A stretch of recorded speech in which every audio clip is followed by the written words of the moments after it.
আসসালামু আলাইকুম রহমতুল্লাহি ওবরাকাতু। আশা করি সবাই ভালো আছেন। আজকে আমার ভিডিওতে আসার মূল উদ্দেশ্য হচ্ছে আজকে মূলত এসএসসি পরীক্ষার রেজাল্ট দিছে। তো যারা এসএসসি পরীক্ষার্থী আছেন, যারা পরীক্ষা দিচ্ছেন এবং যাদের রেজাল্ট আজকে বের হয়েছে, আপনাদের উদ্দেশ্যে আমি কিছু কথা বলার জন্য আজকে ভিডিওতে আসছি। আমার ভিডিওতে আসার মূল উদ্দেশ্য হলো যারা A+ পান, যারা A+-এর নিচে রেজাল্ট করছেন তাদেরকে নিয়ে, এবং যারা ফেল করছেন তাদেরকে নিয়ে। যারা A+ পাইছে তারা তো আলহামদুলিল্লাহ ভালো মার্ক করছে, তারা একটা ভালো কলেজে চান্স পাবে, তারা একটা ভালো কলেজে লেখাপড়া করবে, তারা লাইফে অনেক ভালো কিছু হওয়ার স্বপ্ন দেখবে, এটাই স্বাভাবিক। কিন্তু যারা A+ পান নাই, যারা 3 পয়েন্ট রেজাল্ট করছেন বা A+-এর নিচে যারা রেজাল্ট করছেন, তারা কি হাল ছেড়ে দিবেন? মানে হাল ছেড়ে দিলেন আপনি সাকসেস, তাই তো? বিষয়টা কিন্তু এমন না। আপনাদের যেটা করতে হবে, যারা A+ পাইছে তারা কিভাবে A+ পাইলো তাদের দিকে একটু নজর দেওয়া, তাদের কাছ থেকে অ্যাডভাইস নেওয়া, বা আপনার টিচার যারা আছে, যাদেরকে আপনারা পরীক্ষার আগে মূল্যায়ন করেন নাই, যাদের কথার পাত্তা আপনারা দেন নাই, তারা দয়া করে টিচারদের কাছে গিয়ে একটু ভালো অ্যাডভাইস নেবেন এবং সামনে কিভাবে ভালো করতে পারবেন ওটা চেষ্টা করবেন। আর A+ না পাইলে কি লেখাপড়া শেষ? না, লেখাপড়া কিন্তু শেষ না। আমি কিন্তু ব্যাক বেঞ্চার ছিলাম, আমি অনেক ভালো স্টুডেন্ট ছিলাম না, অথচ আমি কিন্তু আজকে গভর্নমেন্ট জব করি। বাড়িতে গেলে মানুষের কাছে ভালো একটা সম্মান পাই, মানুষ একটা ভালো প্রায়োরিটি দেয়, এটা আল্লাহ তাআলা আমাকে দিছে। আমি যে ভালো রেজাল্ট করে এখানে আসছি তা কিন্তু না। তো আমি বলবো যে খারাপ রেজাল্ট করো, অর্থাৎ আমরা সমাজে যেটাকে খারাপ রেজাল্ট বলি, ওইটা করার পরে কিন্তু মানুষের অনেক পথ খোলা থাকে, যেগুলো আমরা অবলম্বন করে সামনের দিকে আগে যেতে পারি। আপনার পাস্টে কী হয়েছে ওইটা আপনার দেখার বিষয় না, আপনি ফিউচারে কী করবেন ওটা হচ্ছে আপনার দেখার বিষয়। আপনি ফিউচারে কী করবেন? আপনি কি গরুর ঘাস কাটবেন, গরু পালবেন আপনি খারাপ রেজাল্ট করছেন দীঘা? না, আপনি ভালো কিছু করতে পারেন, আপনার দ্বারা ভালো কিছু সম্ভব যদি আপনার চেষ্টা থাকে। অবশ্যই আপনার ড্রিম থাকতে হবে এমন যে আপনি ভালো একটা কিছু করবেন, আপনার লক্ষ্য থাকবে একটা, যে কোনো একটা লক্ষ্যে আপনি সামনে আগাইবেন। আপনি যেটা করতে চান বা আপনি যেটা ভালো পারেন আপনি ওইটা ট্রাই করবেন এবং ওইটার দিকে লক্ষ্য করে আপনি সামনের দিকে আগাইবেন। আর আপনার ড্রিম যেহেতু একটা থাকবে, আপনার হবিতেও ওইটাই থাকবে। আপনার হবি, আপনার ড্রিম, এর জন্য একটাই থাকে। একটা থাকলে আপনি খারাপ রেজাল্ট করছেন, ডাজেন্ট ম্যাটার, সামনে আরও ভালো কিছু করার চেষ্টা করবেন, লেখাপড়া করবেন ভালো করে, তারপরে আপনার যেটা লক্ষ্য ওই লক্ষ্য অর্জনের চেষ্টা করবেন।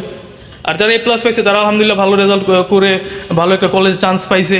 তো দেখবেন যারা A+ পাইছে তাদের মধ্যে থেকেও কিন্তু অনেকে খারাপ পথে চলে যাবে, অনেক রকম অকারেন্সের মুখোমুখি হয়ে, অনেক রকমের বিপদ আপদের মুখোমুখি হয়ে অনেকে পিছাও দিতে পারে, আল্লাহ তাআলা না করুক এগুলা। তবে সাধারণত এগুলো হয়, অনেকে মাদকাসক্ত হয়ে যায়, অনেকে একটু বেশি ফ্রিডম পেয়ে বাজে পথে চলে যায়। আবার দেখা গেছে যারা খারাপ রেজাল্ট করে তাদের মধ্যে অনেক বেশি অনেক ভালো কিছু করতে পারে। আপনি সফলতার গল্পের কথা যদি ধরেন, দেখবেন বেশিরভাগ সাকসেস মানুষ যারা আছে তারা কিন্তু বেশিরভাগই খারাপ স্টুডেন্ট ছিল, এবং সেখান থেকে কিন্তু উঠে এসে তারা পরবর্তীতে ভালো কিছু করে মানুষকে তাক লাগিয়ে দিয়েছে যে না, আমি খারাপ রেজাল্ট করছি, আমি খারাপ স্কুলে লেখাপড়া করছি, তো কী হয়েছে, আমি একটা ভালো কিছু করে দেখতে পাচ্ছি। আর রেজাল্ট মূলত ডিপেন্ড করে হচ্ছে একটা বোর্ডের প্রশ্ন কীভাবে কেমন আসলো, বা বোর্ডের পরীক্ষা কেমন কঠোর হলো, কতটুকু কঠোরতা আছে, এটার উপর ডিপেন্ড করে। অনেক বোর্ডে খারাপ বলতে অনেক কঠিন প্রশ্ন আসে, এটার অ্যান্সার করতে করতে দেখা যায় শিক্ষার্থীদের ঘাম ছুটে যায়, অনেক প্রশ্নের অ্যান্সার করতে পারে না। এটার জন্য মূলত খারাপ রেজাল্টগুলো হয়। তো আমি আপনাদেরকে আরেকটা অ্যাডভাইস দিব, যারা আপনাদেরকে বলে যে কিরে তুই খারাপ রেজাল্ট করলি কেন, তুই কেন A+ পালি না, অমুকের ছেলে A+ পাইছে, অমুকের ছেলে এই ছিঁড়ছে সেই ছিঁড়ছে, তুই কেন ছিঁড়তে পারলি না, তাদের কথায় আপনারা কান দিবেন না।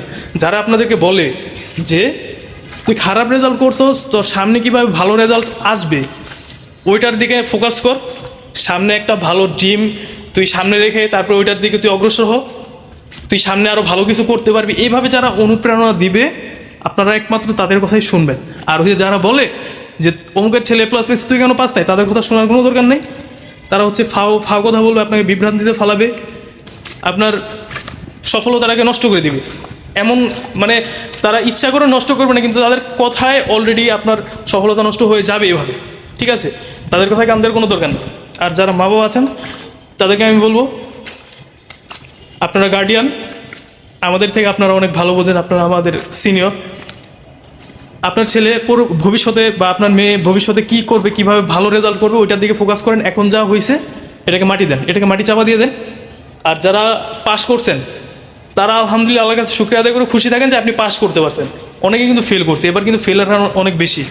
আমি দেখছি সমস্ত বোর্ডগুলোতে বেশিরভাগ ফেলের হার এবার অনেক বেশি।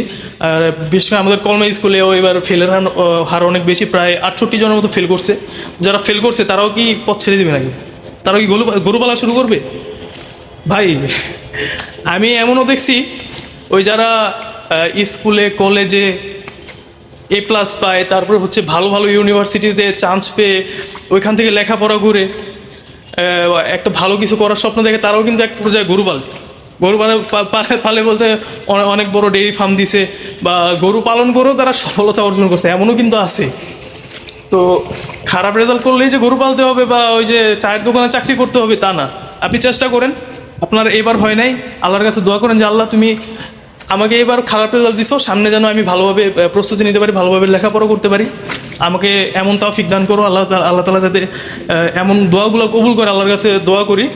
আর আপনারাও দোয়া করবেন যে আল্লাহ তাআলা যেন আপনাদেরকে সফল করে। আপনারা যে এখন বিফলে গেছেন এমন না, এখনও কিন্তু সফলতার মধ্যেই আছেন। আপনি যে SSC পরীক্ষার কেন্দ্র পর্যন্ত যাইতে পারছেন, এটাও কিন্তু আল্লাহর কাছে শুকরিয়া আদায় করতে হবে। আপনি দেখবেন আপনি ক্লাস 6 থেকে 10 পর্যন্ত যে লেখাপড়া করছেন, অনেক স্টুডেন্টস আছে যারা কিন্তু SSC পরীক্ষার হল পর্যন্তও যাইতে পারে না। SSC পরীক্ষা দেওয়ার আগে তাদের লেখাপড়া শেষ। অনেকের ক্লাস 6-এ শেষ, অনেকের 7-এ শেষ, অনেকের ক্লাস 8-এ 9-এ শেষ। SSC পরীক্ষার হল পর্যন্তও যাইতে পারে না, এমনও স্টুডেন্টস আছে। তো আমাদের নজর সবসময় নিচে থাকা উচিত। আমার থেকে খারাপ রেজাল্ট কে করছে তার দিকে থাকা উচিত, অন্ততপক্ষে তার থেকে তো আপনি ভালো রেজাল্ট করছেন, এটাও তো আপনার একটা মনের বিশাল বড় অনুপ্রেরণা। এটাকেও তো আপনি সামনে রেখে আগাইতে পারেন।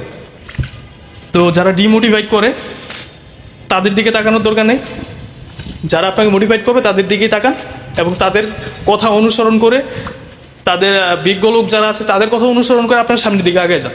ইনশাল্লাহ আল্লাহ তাআলা আপনাদের সফলতা দিবে, দোয়া করি। আপনারা ভবিষ্যতে ইনশাল্লাহ আল্লাহ তাআলা যদি বাঁচার অনেক ভালো কিছু করেন, মা বাবার মুখ উজ্জ্বল করেন।